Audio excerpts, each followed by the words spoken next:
All right, good evening, everybody. Let's go ahead and get started, because I know we have an interesting talk to get to.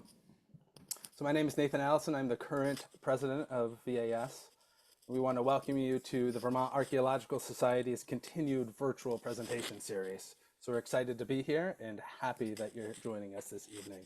So your membership helps us support VAS continued mission in bringing awareness to Vermont's past and efforts in protecting its rich cultural heritage. So before we get started, VAS would like to acknowledge that the land we are meeting on this evening has served as a site of meeting and exchange among indigenous peoples for many thousands of years. The lower Champlain Valley is the ancestral homeland of the Mohican and Abenaki nations. Despite tremendous hardships, including the forceful relocation of the Stockbridge-Munsee community to Wisconsin, both nations maintain their tribal sovereignty and connection to the land as stewards. We honor the resilience and strength of their ancestors, past and present, as we gather together. So we hope this evening's presentation provides an opportunity to learn and reflect on that history and to work together toward a more just and inclusive society for all. So just a couple housekeeping points before we begin. Tonight's presentation is being recorded, so we'll be posting that to our social media at a later time. So during the presentation, we're asking everybody to keep your microphones muted. We'll follow that up with Q&A if you have any questions or comments for our speaker tonight. And if you'd like, you can also drop those into the chat box and we can make sure those get answered. So without any further ado, I'm going to hand it over to our Vice President, Yvonne Benny-Bask, to get us started and introduce our guest for tonight. Thank you, Nathan. So tonight we're going to listen to a presentation that Barbara Anglisz has done for us. Barb's has been a supporter and active participant in the Vermont Archaeological Society for some time and has been on the board since 2022. Barb has a master's degree in heritage preservation, Master of Arts degree in heritage preservation with a concentration in community engagement from New York University. She's an independent researcher that specializes in local community-based approaches to safeguarding and preserving cultural heritage. Barb's recent research, which she's going to be presenting about today, focuses on cultural significance of the Medina of Tunis in Tunisia and a stakeholder research survey for the Madaba Regional Archaeological Museum project, a proposed archaeological museum in Madaba, Jordan. Thank you so much for sharing your work with us, Barb. Take it away. Thanks, everyone. I'm going to take my headphones off and share my screen. Yeah, we'll get started. Alrighty. Can everybody see my screen and hear me okay? Yep. Okay. All right. Well, I'm very thrilled to be able to have this opportunity to present my research project I did in the Medina of Tunis, which is in Tunisia. And for the next, I guess, half hour or so, I'm going to talk a little bit about the research that I did and some of the findings and, also some nuggets of wisdom that was relayed to me during my research. So I'm going to take my headphones off and I'll get started.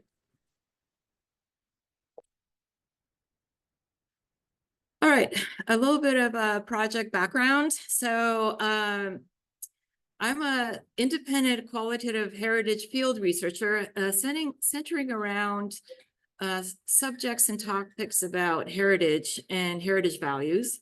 And what I do is I collaborate with archaeologists and heritage professionals around sites and monuments to either find out concerns such as, why is there a looting happening on a site? Or, why is a particular heritage site or monument or building or area not being valued and wanting to be protected? And this is exactly what happened with this project. Now I'll go into a little bit more detail about the kind of vulnerable, precarious situation that the Medina of Tunis is in right now. So And what I do is I collect, I'm sort of like a ethnographer, I guess, or qualitative researcher. So I do a lot of interviews. I go out in the community. I'm particularly interested in community voices as opposed to professional voices. They're important as well. But I really like to go out in the street and talk to regular folks, people in the community, and get their ideas about what's happening with a particular topic or situation with regards to heritage. Now, what you're seeing pictures here is my latest project, which Yvonne mentioned, was a project that I did in Madaba, Jordan. And it is regarding, there's a group of American archaeologists that are working in the region of Madaba, Jordan, which is just outside of Amman. And they are proposing to build a museum. So in a very historic area. And what I did is I went out in the community and I talked with people to kind of get their ideas about what they think about the museum. Will they go to it? What should be in the museum and so forth. So I'm currently working on that project and hopefully get a report out in the next couple of months. So with regards to my Tunisian project, so back in December 2021, I was invited to come to Tunisia, specifically the Medina of Tunis. And the Medina is sort of like the historic center. It's where all the, basically a lot of the tourists go there. That's where the market is. That's where you're going to be able to go to vendors. That's where a lot of food stalls are. So it's sort of like the main marketplace, the center of the city. And it started off historically, that was the town. And over time, it kind of expanded out. So it's a pretty large area. It's a UNESCO site and it's about two square miles. So it's pretty big. So, so I was invited by this organization called Bluefish, and Bluefish, they're social. She's a Layla, which is my contact there, and also friend, Layla bin Gassim. She started this organization Bluefish, and what she is a social entrepreneur. So what she did is she took she has two DARs, which are what they call as historic, basically large historic buildings or residential buildings or mansions, basically, because back then they had very large homes. And what she did is she converted these, she bought them, converted them, and now operates boutique hotels. But as a social entrepreneur, she takes all her profits and she reinvests it into the community. So, and as a result, she's actually a very big influencer and very actively engaged in the Medina community because she's opens up her hotels also for the community and for a lot of events, which I'll talk a little bit about during my presentation. Now, the research purpose here, as you can see some of the pictures, this is like when you walk around the Medina on some of these streets, you actually see buildings that are collapsed like that. So it's actually really, really heartbreaking to see these beautiful buildings just falling apart and abandoned basically and ignored. So there's quite a lot of that going on. So there is a situation in Tunisia right now. It's like, why is this happening? How is the government and the community allowing these buildings to fall apart? So my project was to be able to go out in the community and talk with people on the streets, a different organization, heritage professionals, volunteer groups, vendors, and just to kind of collect information to find out what is happening. Why do people not value their buildings and their heritage, as well as to understand the challenges for preservation and what it takes to revitalize these buildings. Like what are they experiencing and what's happening? And as an offshoot as well, there's not only is there the decline in the buildings, but there's a decline in community. And as well as the outcome is that I'll talk a little bit later about the youth, is there's a decline in community well-being, and people are not the older generation is saying, feeling that this is not what the Medina of Tunis used to be, and as part of the problem. And And I went out, so with the research, so going out and talking to people and trying to get a perspective and getting their suggestions. Everything that I'm going to be mentioning has actually been mentioned by the actual participants of the community. So with regards to a little info about the research methodology, I did semi-structured interviews to about 25 different diverse participants that represented organizations, heritage advocates, NGOs, stakeholders, and also, with the Darban Gesem staff who helped me get access to some of the community members. I was able to do street intercepts with vendors and people on the street, just kind of asking them, talking to them for about 10 minutes and asking them, and a lot of the times that had to be translated.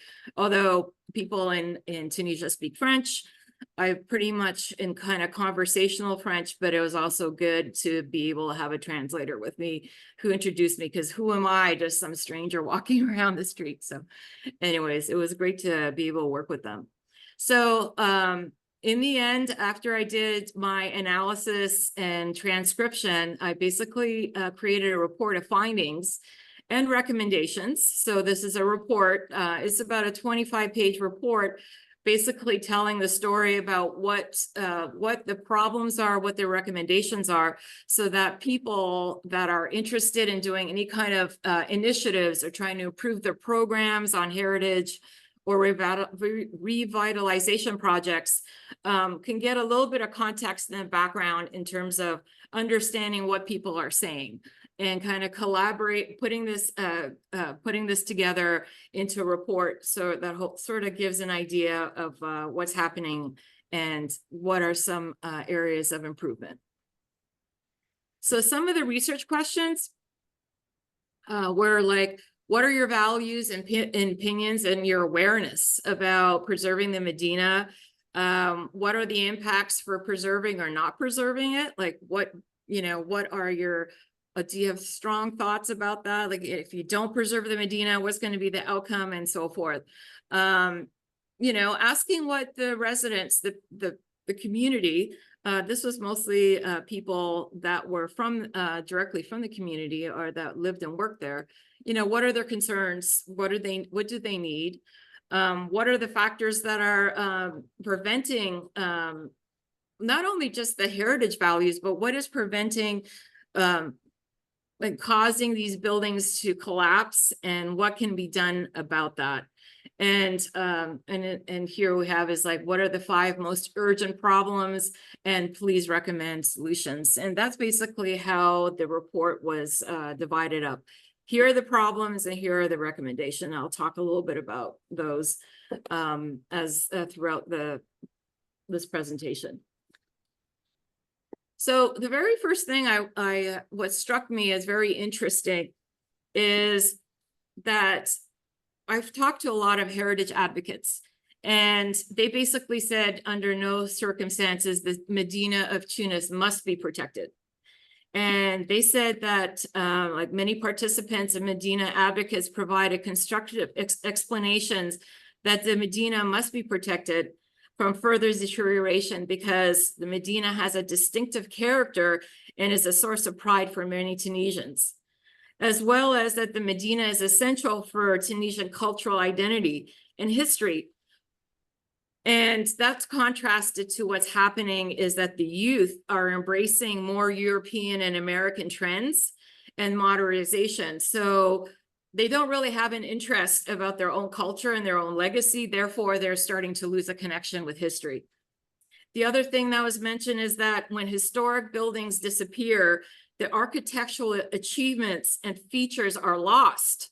So, for example, the context of the building, such as what type of material they used, the craftsmanship, design, and anything that is unique to the unique Tunisian heritage and their intangible heritage. So that's being lost when these buildings start to collapse. And I was going to read something about what an Islamic historian and architecture historian but this historian, her name is Sehem, she said, I was just going to quickly read right out of my report. She said that during her interview, she outlined the importance of preserving one's heritage as a citizen's right to memory. So what does that mean? So she explains that it's actually the right to the truth, the right of knowing the truth about history of a place where you are living, and the right to preserve their material culture. She says that I feel a stone cannot lie, contrasting that with historic writing. She says this is the hand of somebody and the tools for making the stone. Material history has proof. It is tangible. It is here. This is why I trust stones and I trust text or written material. Material offers all clues to understand who they were, why they did this, and why they choose this particular pattern and not another. She said that heritage is an added value to material culture from the time that is spent on Earth. She says history gives it value and it is priceless. And I love the way she explained that. So that really resonated with me by saying that history is just like such an intangible, it's such a unique resource that once it's gone forever. And the last thing is that I found that this is very interesting, and I think it kind of resonates with me and a lot of people who travel a lot, and maybe archaeologists that like older things and exploring and discovering past histories. She said that a participant mentioned that the unique atmosphere of the Medina resonates charm, and it could only be experienced in historic settings. Modern buildings and remodels do not offer an authentic ambience or mood that many of us love to visit and explore heritage sites. So I thought that was a very interesting comment somebody made about an ambience. And it's true, like if people are saying, well, these are old buildings, they have no value, tear them down or put new, modern condominiums or whatever, you're losing something that it's in an ambience and a certain kind of mood that's lost when you build modern buildings and you lose the ancient mood or ambience for something or a place, a building, a space. So factors of why the Medina is not valued. So I'm going to talk a little bit about these factors just to get a little bit context, and then we'll go straight into what are some of the recommendations. Alrighty. So negative perceptions and a lack of awareness of the Medina's rich history. What it boiled down to is people just were not aware of their history. They were not aware what the building can't even say that word, what they mean and what significance they are. And a lot of the people that lived in Medina, they just know that they're just living in a place, and there's some buildings and some of them are falling apart and some are closed. They know that there's like a museum or historic house or an organization has remodeled, but they don't particularly care. So the whole idea is that people were just not aware about the historic significance of these buildings. Another thing was about the feelings of hopelessness among youth and their future. And the thing is that, as I mentioned earlier about the lack of community, a lot of people in that worked, vendors and merchants that worked around the Medina, they said they don't trust people. Before there used to be a community, a structure, everyone looked after each other. Now everyone's on their own, and the kids there that grow up can't wait to get out of there. They see they don't feel like they have a future, and they're not inspired or haven't really been motivated for their future. And what they're doing is basically finding opportunities to go illegally to to become immigrants of France or even in Canada. So people who are educated do leave, but the other kids, they just don't see a future and they drop out, and they're just basically miserable. And when you're miserable, you're not thinking about your, the historic significance of your in the history of your place that you grew up in. Another one that was pointed out was economic challenges. What's been happening there, as I mentioned, that the Medina is a place where all the vendors, if you ever visit there, you're going to have areas where there's the jewelry section, there's the hat making section, there's the shoemaking area. So you go to these different areas and there's just vendors that are not only selling, but they're also make things there. And what's happening is that they feel like this is like before the community supported each other and they went out and bought things and sort of that's basically it. It's like we need shoes, the family went and got shoes and their hats and whatever, but that's changed because of the internet, because of international global changes. They don't know how to keep up, and basically what they're doing is many of them have admitted that they don't. Typically it was a father to son, but they're more concerned about educating their kids, having them become engineers, lawyers, and doctors, and leaving the country because there is no future for them, they feel. So again, there's an issue with brain drain, but it's also, they feel like, well, if I can't teach my kids to carry on the business, I'm going to close up shop because I'm just not, it's not the same. The dynamics is different, and they want to get out of the Medina, and that becomes a huge problem because that's the particular craftsmanship and skills that they have. They're basically shutting down, saying there is no future. So that is obviously a problem, and as a result, they want to leave. The Medina, their people are leaving in droves that used to be there. I'd lived there for generations, but they all feel like there is no future for them. Another thing is that the local government's not making preservation of Medina a priority. They have a lot of problems with their government.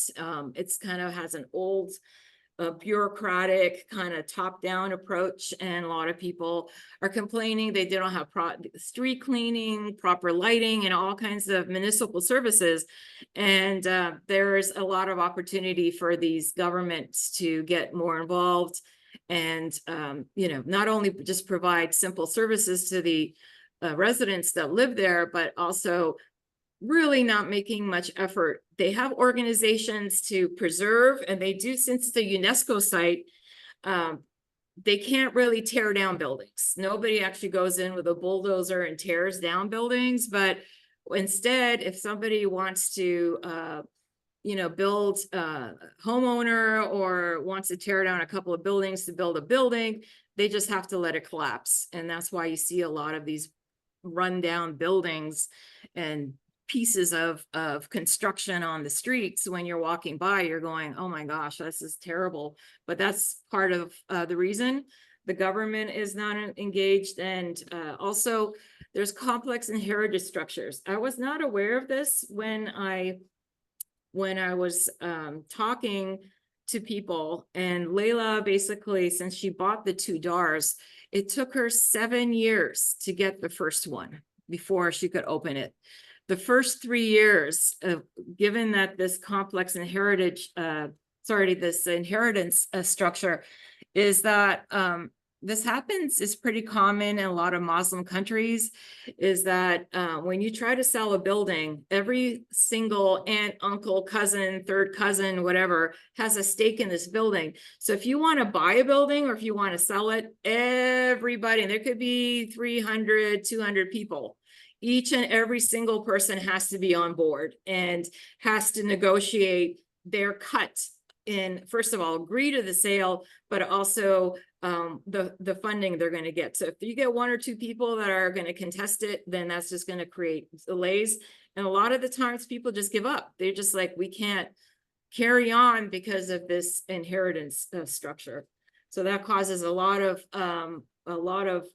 delays, and also takes up a lot of resources in order to make the sale happen.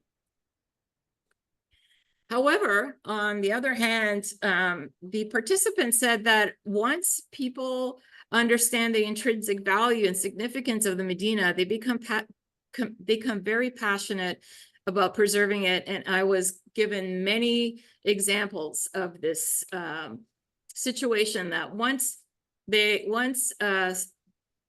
specifically residents of the Medina, once they understand, you know, how valuable and how this is the traditional,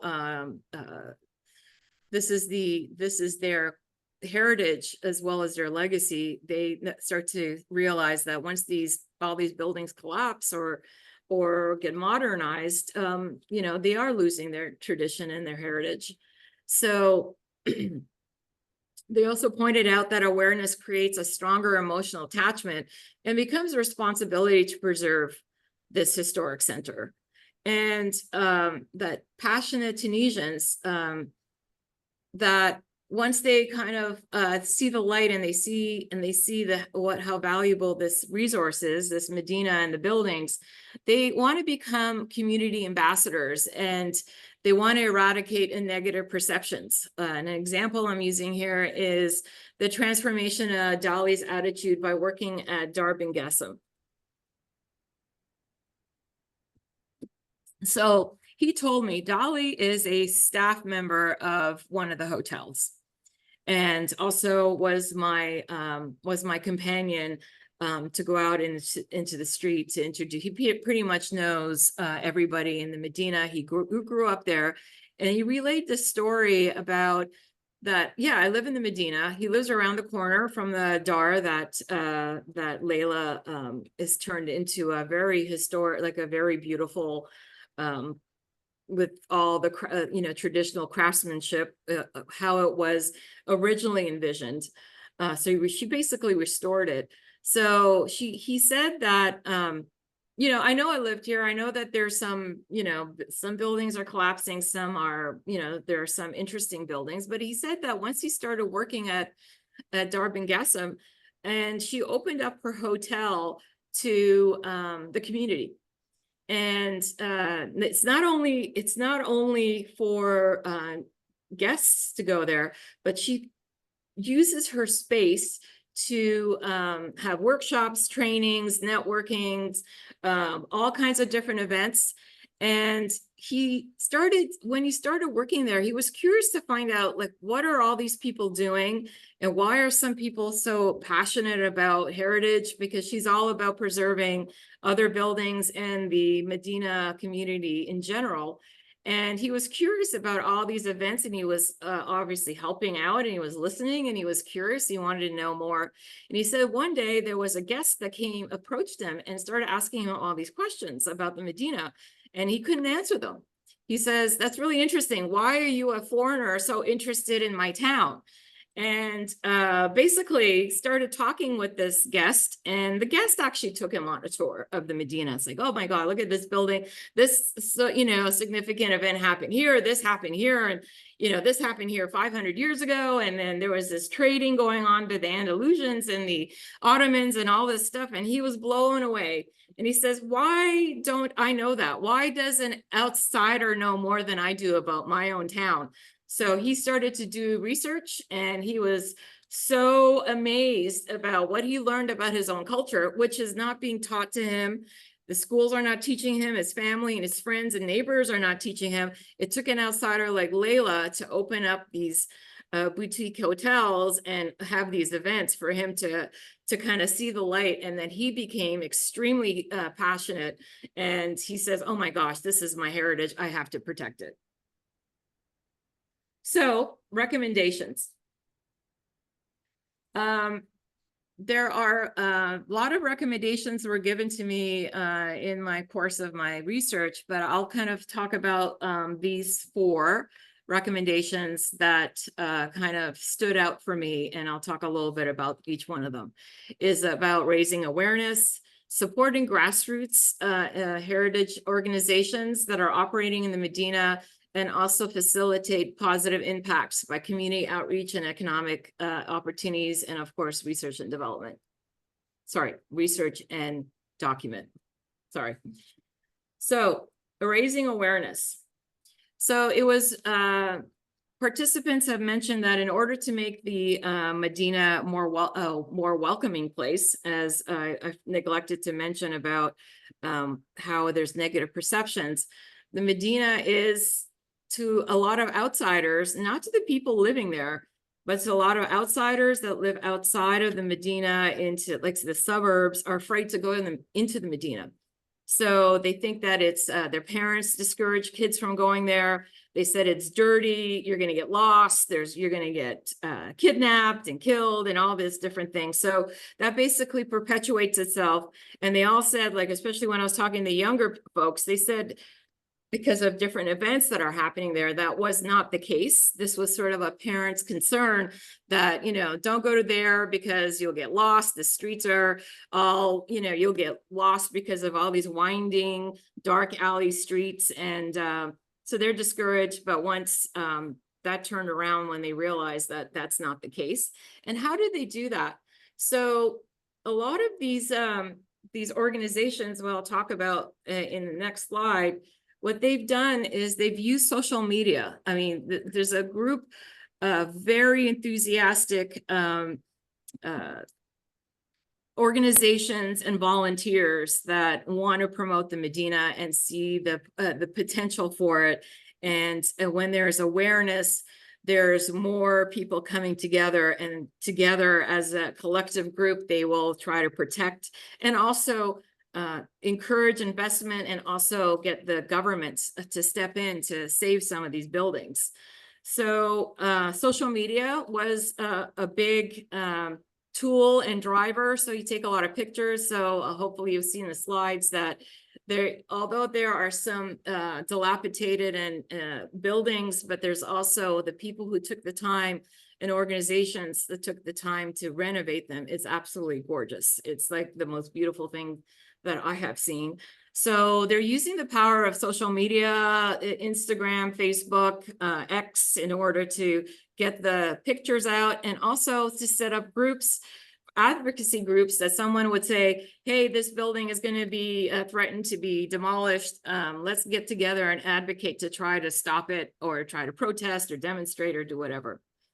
Another thing that was recommended is to develop more opportunities to teach students and teachers the history of the school that may have been a former historic building or monument. An example was used that just down the street from one of the DARs, there's the historic building and boutique hotel. There's a school, a high school.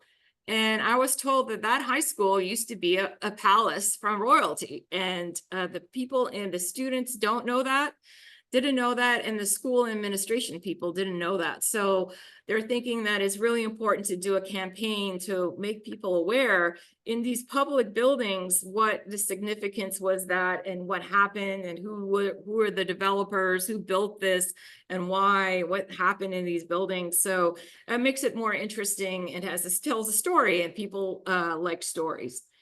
And the other thing that was mentioned is to give public access to restored DARs, the historic homes, to show the beauty and craftsmanship of their heritage.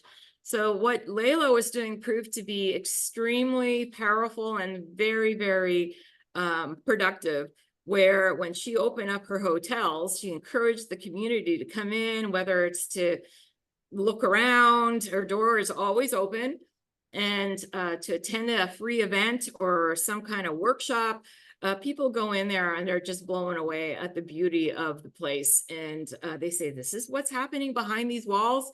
Because when you're in these historic alleyways, these roads, they're just this big giant walls, and there's doors, and you can't see what's inside because of their kind of facing inward. So they have a courtyard, so you can't really, if you're walking by, you can't see. But if you actually go into one of them, you can see the beauty of the spaces. And it's really turned a lot of people around when they see the potential of that. This is not just a building that's collapsing, but this is what these buildings can be, and restored to their previous glory, so to speak. The next thing was to support grassroots heritage and civil society organizations. So that's what, as I mentioned, what Layla did with Bluefish and her DARs. The idea is to have events and offer events, and not only just for the separate buildings, but also what a lot of these organizations, like we see pictures here, there's Create a Collective Interference Light Festival. And then also at the bottom, there's the Cartagena walking tour. These are basically organizations, NGOs, and local organizations that created festivals and events using the backdrop of the Medina to showcase. Like, they have a lot of art and music and things like that. So that draws people in.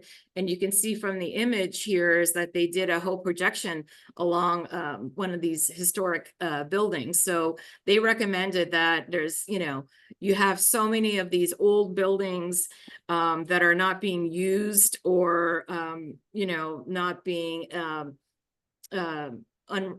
revealed, that this is a really great way to get people involved and engaged, and for the outsiders to come in from the outlying areas in the suburbs to come in and participate in these events, as well as the Cartagena Medina walking tour. They've been doing this, volunteers do this, and you could still sign up for a walking tour today.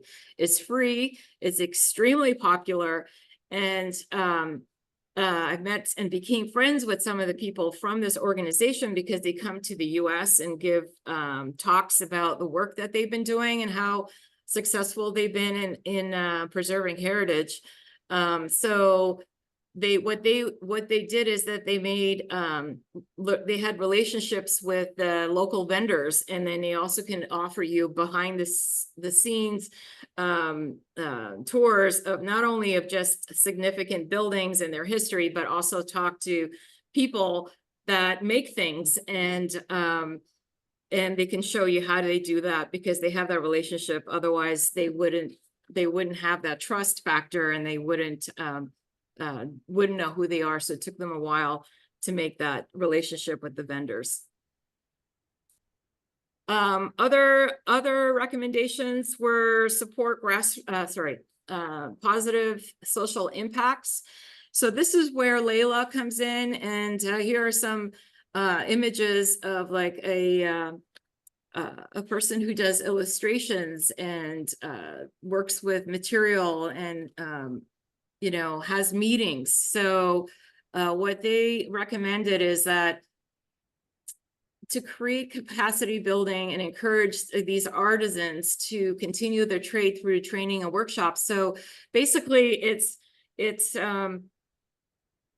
encouraging these our artisans and vendors, mostly the artisans that are actually been operating for generations in the Medina, is to teach them skills for them to appeal to a wider audience, and also how to use social media and to do different things in terms of to meet the market needs of today, and not be so discouraged and close up their shops. Layla and her advocates are working with these artisans to show them a potential future. And they also, and one of the best things that they were able to do is to establish these economic interest groups like Menditi. What they are is they get together, has a board, they get together, they talk about some of their issues and opportunities, they share resources. So they're building up this community so that they can help each other, but also be sort of like a lobby with the government. So if they need certain things done, they could do it instead of single people, they can do it collaboratively as a group. And this is another interesting thing that they recommended, is a lot of these buildings that there's still a lot of homeowners that have these buildings, but they're huge mansions, and they can't keep up with them. They have to pay taxes, there's a lot of overhead. So what they're starting to do, or they did, is they started piecing them off, but you want to keep them as in the same original format if possible. So one of the things what they do is that they're encouraging other homeowners to either open up hotels or use spaces for co-working. And that's one of the spaces there with the arches. That is actually somebody's barn, where they used to have, I guess it's not a barn, where you keep horses. And then later it was for cars, but cars in the Medina are very tough to have because the roads are so narrow. But one of the owners of this doesn't live there himself, but he rents it out as office spaces and co-working spaces, but still keeping the ambience and the interior of it authentically as possible without making too many changes. And also here is they mentioned people who have these homes who have done restoration to be able to open it up, as I mentioned earlier, is that to just open it up to the community if you can, to inspire people, give people a place to meet, have a safe space to gather, and there's a lot of spaces out there, and there's renovated buildings, and this is just one way Layla was able to do it. So she has a model to be able to do that for other homeowners and other investors to be able to do the same thing. And the last thing in terms of what they suggested is, of course, this is to interest a lot more scholars and university students to do a lot more of this kind of research to ensure that the transmission of the Medina's history is documented by documenting these buildings, because some of them will not make it.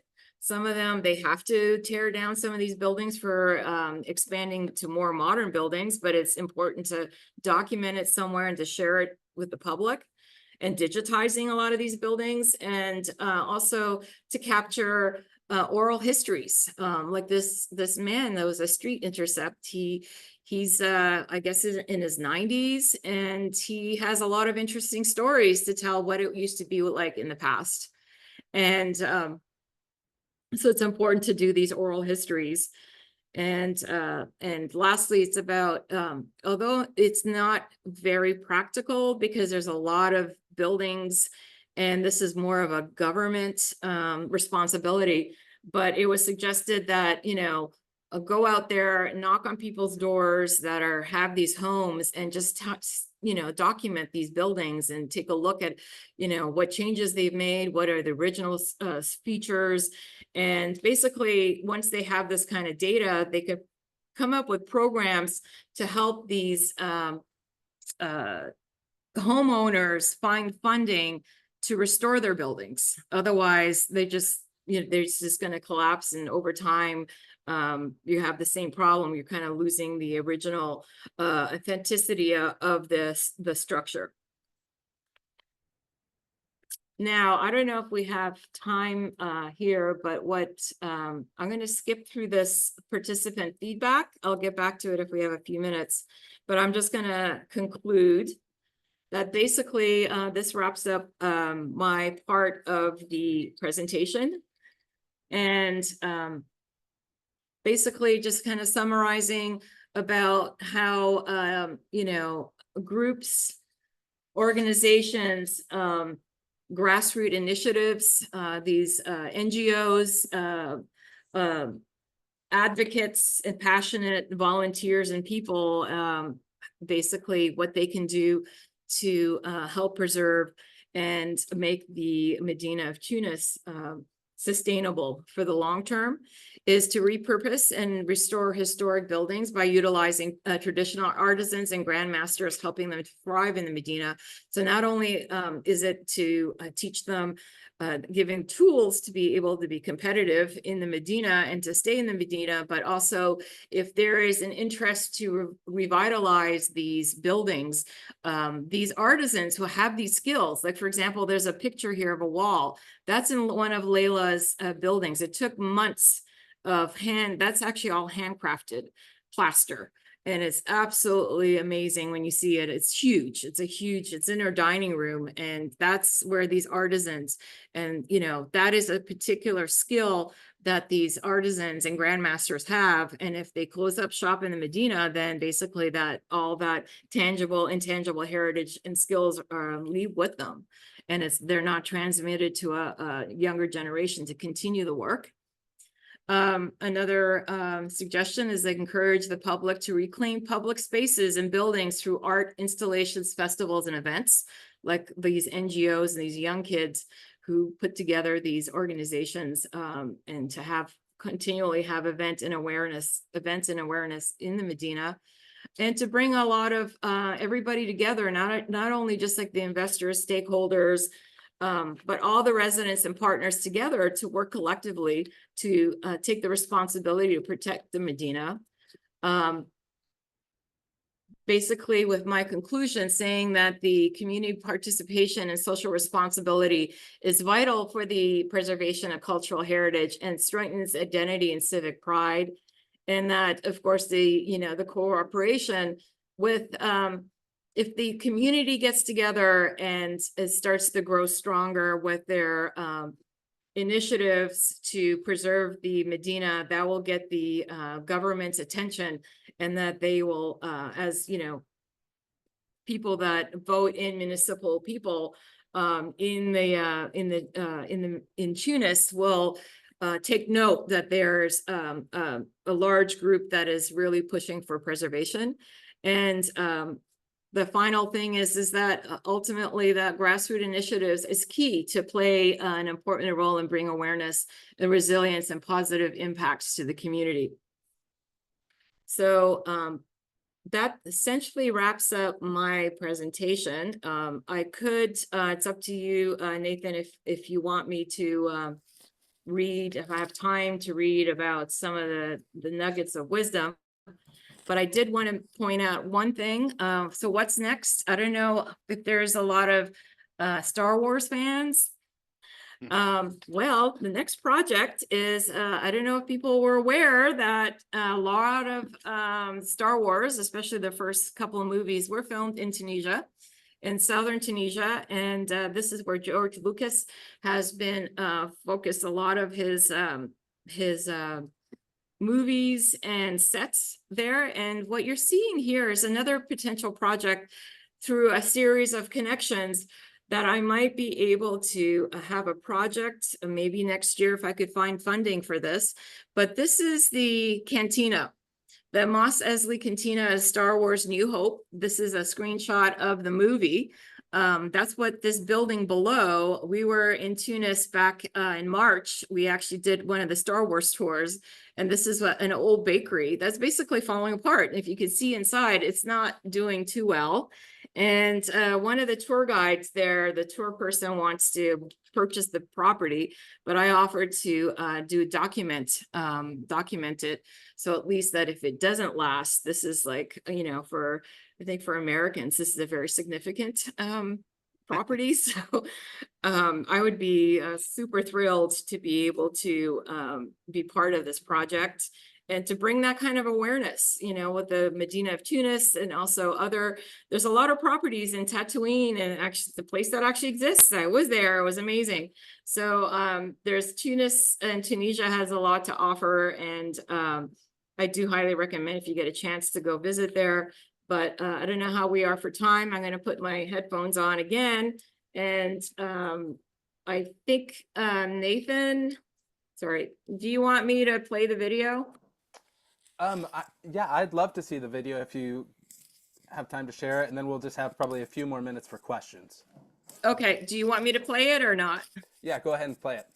Okay, let's see. I don't know if hang on. So we will, I just wanted to say that last note, individuals can make a difference to protect heritage. Okay, so let's see if this works.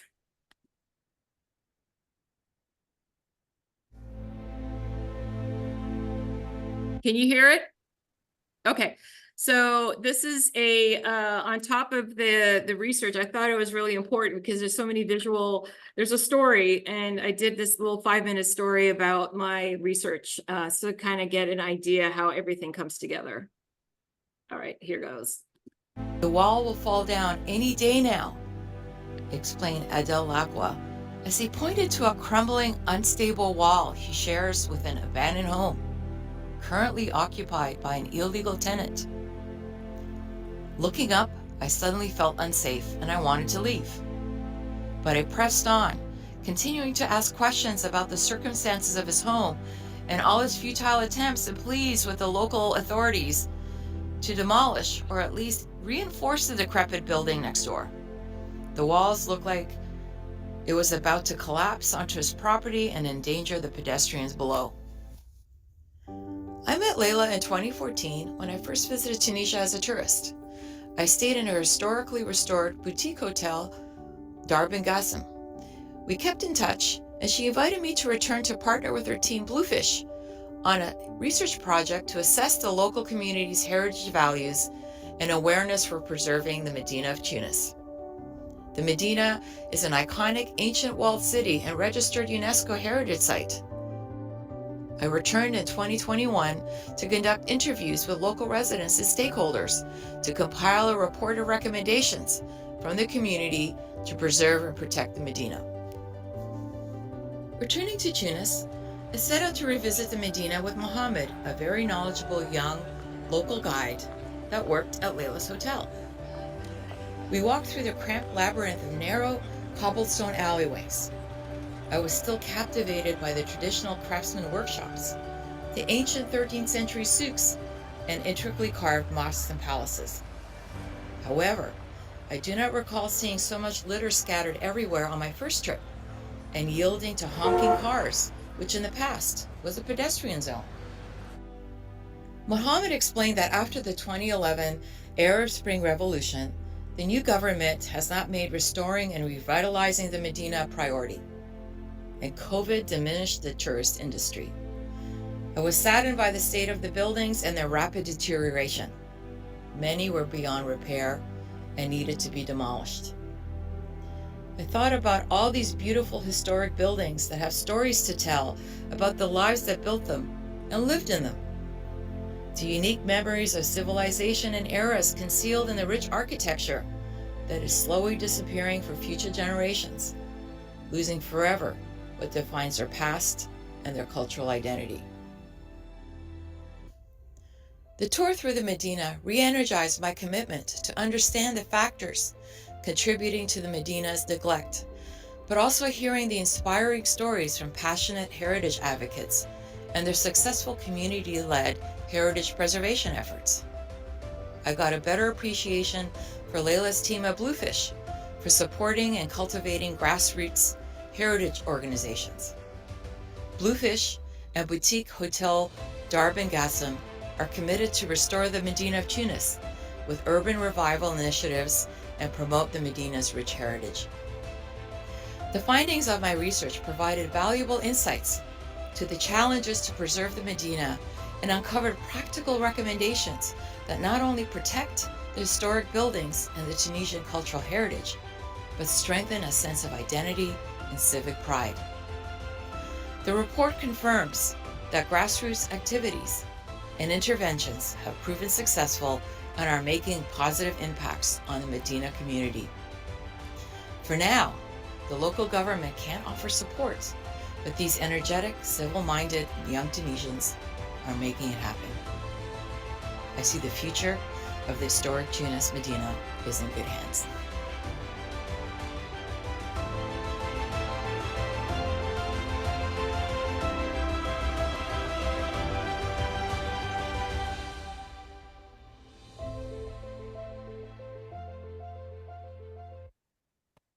Okay. Can you hear me? Ethan? Wow, Barbara, that was Thanks. great. Thank you. It was my pleasure. I always like talking about my research. Yeah, well, it's fascinating. I always feel like, kind of ethnographic studies like this, they're so enlightening, and just really the power of kind of that on the ground, kind of bottom up approach to looking at some of these aspects that you talked about. So thank you very much for sharing that fascinating work and really meaningful work that y'all are doing. Thank you. And thank you for listening. Yeah, absolutely. Well, let's open it up to Q&A. Does anybody, we have a few minutes. Does anybody have any questions for Barbara? I have a question. Sure, Robert. Barbara, I'm really curious, just looking at your videos and hearing about your research. What's the economic backbone of the Medina? Is it tourism, or are there other sort of local industries supporting that community? Well, good question. Yes, tourism is becoming more popular there. There are other places to go around. I mean, there's the Carthage is there, or Carthage. among other different seaside. It's very close to the ocean, to the Mediterranean. You can go there in like 20 minutes and get to this other town. But it is, when you visit there, it's very traditional. Like you have the souks, you have the vendors and the artisans, and people live there, so people go to school there. Their government is right in the middle. The Tunisian government is, there's a lot of people that work for the government are there. There's hospitals. So there's just general sort of like, it's the hub. But the Medina itself, the very, very historic area, is not practical because that's back in the old days. That's where people used to live. That's where they had their homes, their very large homes. But on the periphery of the Medina, there's more modern buildings that maybe were built like 100, 200 years ago. But still, when you go there, it's like there's more tourism, there's more, there's a lot of organizations, a lot of sort of cultural organizations are located there. So they have like music and concert and dance, all kinds of different things that you would go to visit there. But it's basically a mix. It's not at a point where, you know, like some historic centers in Europe, it's just all tourism. You know, they block everything off and that's it. It's just hotels and shops, right? So there's still a living community there. They don't, one of the concerns, I didn't touch on this, but they didn't want to gentrify. They don't want to get to that point that they'll ever gentrify. They want to keep the sort of traditions alive, but they need to modernize a little bit. And, you know, for tourists, you don't want to see these collapsed buildings either. So it's like, so it's evolving. I was happy to say that, you know, from December during COVID, which was kind of depressing time to go there. But when I was there in March, you know, the souks were jam-packed with people and there was a lot of activity. There was a lot of apparently tourism has been the highest since, because they've had other issues in the past. The Bardo Museum, which is, I highly recommend, is a real cultural treasure with all their mosaics that they had in and around the area, because there's a lot of Roman ruins there. So yeah, it's a mix right now. It's a living community. I hope that answers your question. Yeah, I'm really curious about the that community and its heritage as an economic resource, and how that sort of collides with the desire of people not to see it gentrified, because I could see a way forward where it would gentrify, and obviously there's a little resistance from the community for that. Yeah, there is. But the most important thing is they want to keep the members, the community, not abandoning the Medina. So they're trying to keep the traditions still active, but they just have to, like, a lot of them have been demoralized. A lot of the skilled artisans are, you know, want to close up shop saying, I'm done here. But no, it's like, hold it, stay a while. We'll try to keep you guys, try to keep you occupied and busy with, you know, using their skills, especially the craftsmen that redo these houses. So that takes many years to do, and they're all hand, it's amazing. It's, they have some really interesting skills, craftsman skills. Angela, did you have a question? Thank you so much, Barb. This was so great. It was wonderful to see kind of your methodology and your research findings. And I can appreciate that it's a very dynamic time right now in Tunisia. And it might be difficult to separate out certain variables as you're analyzing your data, but I am curious, what is your take on the impact of this being a UNESCO World Heritage Site? Do you think that it's been, on the whole, a benefit? Have there been unintended consequences? I'm just curious. Well, that actually, interestingly enough, it's like, you know, it is a UNESCO Heritage Site, but not really anyone touched on that unless they were part of, you know, not UNESCO, but some of the larger organizations there that do mention that. So first of all, it's not really a known thing with the community when I talk to them about it. But Layla did mention, because she's kind of has all her fingers in the whole, pie of and keeps up to date and knows so many people, so many contacts, not only within Tunisia, but outside. She did say that one of the issues of being a UNESCO site, as I understand it, is that, and I touched on it in my presentation, is that you cannot bulldoze any buildings down in that area. Mhm. And so what a lot of people do, and they're sort of being very cavalier, and they say they want to build something, they want, oh, this building's falling apart or whatever, or let's get rid of it, it's an eyesore or whatever. They can't touch it. They cannot touch one single stone. That's why I was like walking down in this very busy market area, and there was a pile of rubble and you couldn't go through it. You had to walk around this whole block because this building just fell apart. And it's like, why isn't anybody doing anything? And it's like, well, they can't touch a stone until every last brick has fallen, then the crew comes in and they'll so I don't know. So I guess in a sense that's kind of causing, I'm not 100% sure about this, but I think that's causing why people who don't want to renovate or their buildings is too far gone, they just allow it to sit there and rot because that's because of this UNESCO thing. That's kind of my take on it. So that could be the unintended consequence in this situation. Anybody else have a question? I hope that answered your question, Angela. Yeah, I don't. Hi. Hi, Hi, it's Bridget. I just wonder, what is the French government at all involved in any reparations to Tunisia, or is there bad blood between the two, or is it? No, they have a lot of influence. The French government has a lot of influence. That, and it is the main language there besides Arabic, and it's being taught in schools. There are French embassies, there's French, there's actually culturally, there's a lot of French influence there. They do provide a lot of funding, but so do the American embassies as well. So there's a lot of funding that's going in for different types of projects, not necessarily heritage, but other types of projects, humanitarian projects, education, health, and so forth. So I'm not sure the extent of how much influence they have, but it's certainly there.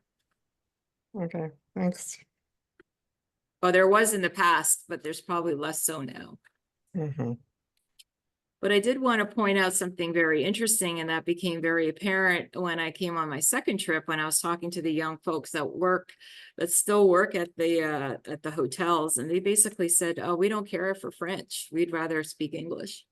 So a lot of the younger generation speaking English and almost refuse to speak French, which I think is kind of this backlash that they're experiencing, Right. because they're like, no, and it was great for me because everyone spoke English. Yeah, understandable. Yeah. There's resentment there, I think, that. Yeah, it's like they call it colonized it. I don't know all the history about that, but yeah, so the younger generation prefers to speak English. Yeah. Thank you.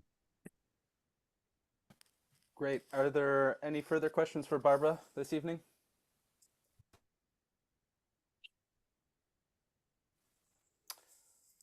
All right. Okay. Thanks for your questions. Thank you. Thanks for watching. Yeah, and thank you again, Barbara, for giving us your time and sharing with us your work. It's been great. All right. Thank you. Thank you very much. So we'll end there. Thank you, Have a Barb. great evening, everybody. Thank you so much for attending. Take care. Thanks.